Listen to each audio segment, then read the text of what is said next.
Hi witches, welcome to the channel, thank you for watching. I'm Ren the Cemetery Witch, and today I'm going to teach you all about magic circles, what they are, when to use them and what they're used for. This is quite an involved process, so I'm going to be breaking this down into 4 or 5 videos. So if you want to learn exactly how to cast a magic circle, then be sure to subscribe. It's a very involved process, there's quite a bit of detail, and I feel that it would just be easier for newcomers and beginners to take that information on, broken down into chunks. So stay with me. I'm going to be going through the brief history of magic circles, and then I'm going to talk about the 3 things that make up a magic circle, the 3 things that you need to have in place to create a magic circle or for something to be considered a magic circle. So grab a coffee, maybe a notepad, get comfy and let's get on.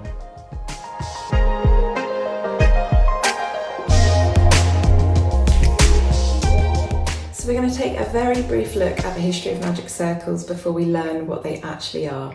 So it's believed that the Sumerians used them. They used them in their magical and religious rites. They also use them to protect sick patients. So people that were very, very ill in bed or perhaps recovering from an illness, they would create a magic circle around them to keep them safe from harm, to keep them safe from demons and ghosts. Now, they created the magic circle magically, spiritually, but they created the circle physically as well using white flour.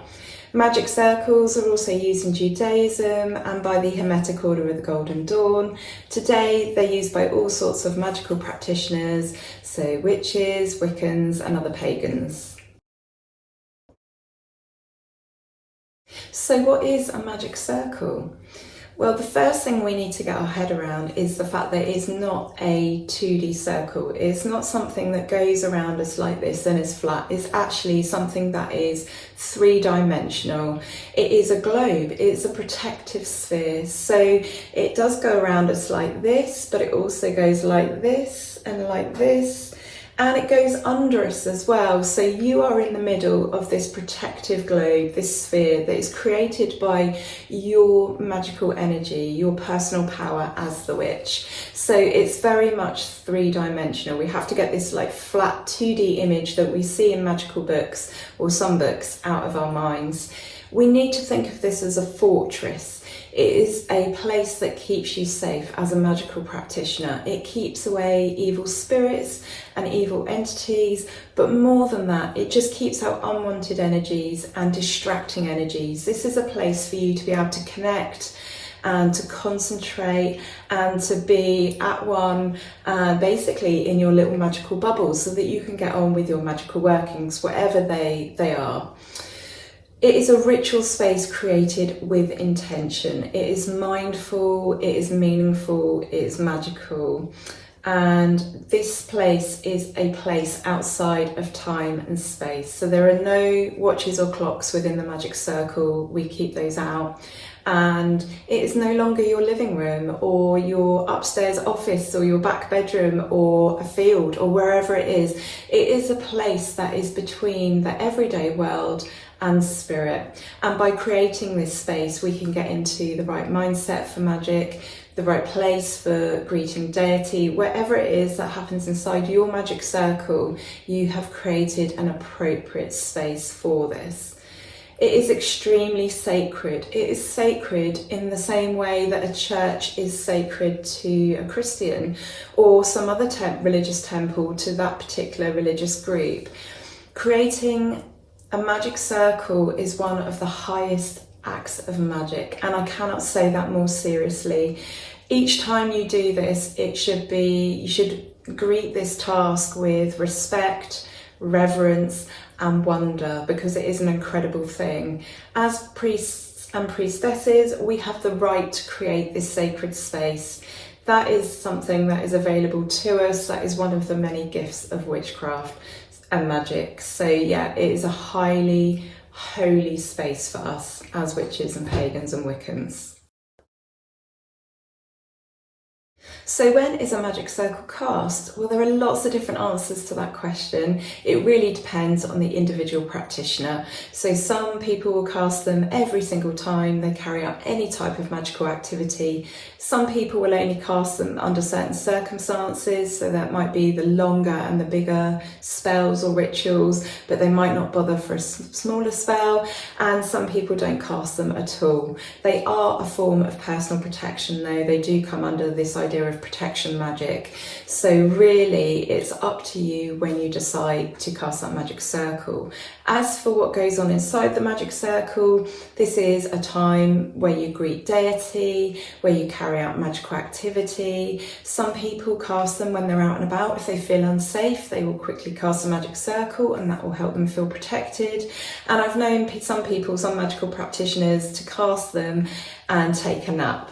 So the sort of magical activities that you might carry out within a magical circle are greeting and honouring and working with deity, spells, rituals, tarot, maybe meditation or journeying. It's really entirely up to you. You might just want to cast a magic circle and sit and read a magical book inside, but the whole idea is about that protective bubble and also to some degree keeping your magical energy inside as well until you dissipate the circle, what we call open the circle at the end. So it could be very, very occasional, the use of a magic circle, or it could be every single time. And they are cast in all sorts of places. That could be indoors or outdoors, but the goal is the same, is a protective globe, a protective sphere around the magical practitioner. So how are magic circles cast? They are cast symbolically with the mind, using our personal power and energy, but they are also cast using a tool such as a wand or an athame, or just simply your finger. I personally like to use my finger. It makes me feel more connected to my task as I send out my magical energy and I see in my mind's eye the circle being cast, the energy coming out of my finger. So it's really up to you. I've mentioned before in my videos that apparently the author Starhawk likes to cast hers with a pen. She's a writer, so that makes perfect sense. So there are no real sort of rules on what you cast a magical circle with. So you could use a stick that you found somewhere that you love, you can use your finger, you can use a tool, you could use the end of a wooden spoon if you would consider yourself to be a kitchen witch. It's really up to you. Now they are cast starting in the north usually and coming back round and finishing in the north, and that is because the goddess represents the earth, so there is that link there obviously between the north and the earth. So we're going to get into the 4 directions, the compass points and their elemental and energetic associations when we get a bit further down into this process. Some witches and also druids, I believe, they tend to start in the east, and that is because the sun rises in the east and thought comes before action. So again, those magical correspondences that correspond with the east, so thought, mental clarity, all the sort of thinking and logical and mental associations. So it is entirely up to you. There's a group of witches called traditional witches who are very much concerned with land-based practices and working with the land. They actually change up their compass points sometimes. So they call their magic circle literally a compass. So they lay a compass and they might change their elements for their directions depending on the lay of the land and what they associate those different quarters with. There is nothing wrong with that at all. If you have a fireplace and it is not sitting in the south and that is where you work your magic and you use the fireplace a lot, but your fireplace is actually in the north, there would be nothing wrong with attributing the element of fire and the powers of fire to the north, because that makes total sense.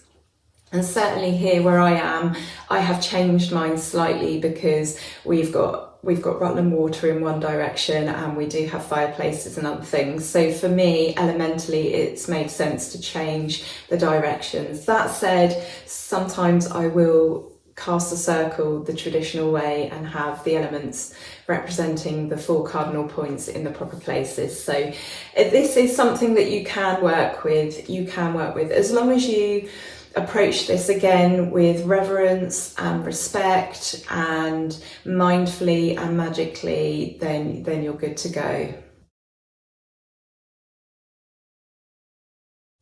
To cast a magic circle, you need 3 things in place, and these are really, really important. You must have these things in place for it to be a proper, protective, magical sphere for you, the magical practitioner, to work in. If you do not have these 3 elements, it does not count as a magic circle.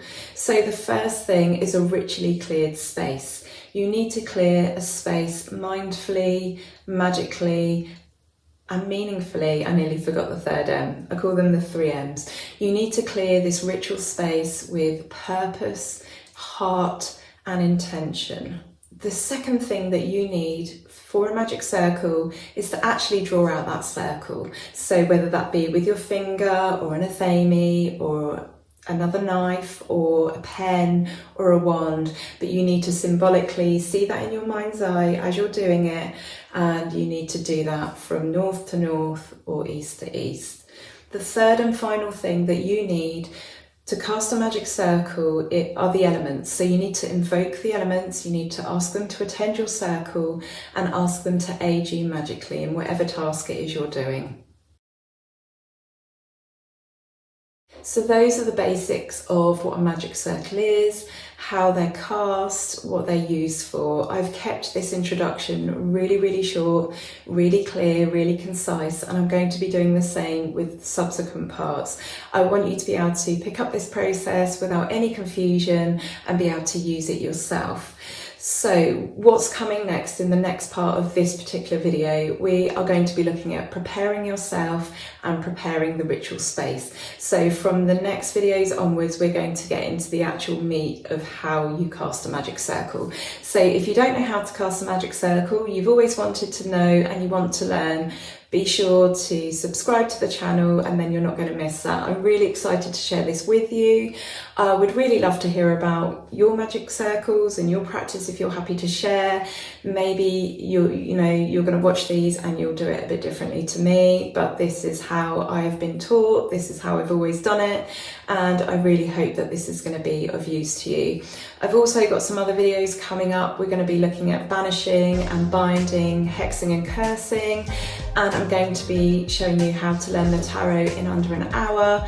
Just the basics of it, but so that you can get started. I want to take the mystery out of the tarot and I want to give you the basics so that you can get stuck right in. So it's lovely to see you all. I hope you're all keeping safe and well. Look after yourselves and each other, and I'll be back soon with another video.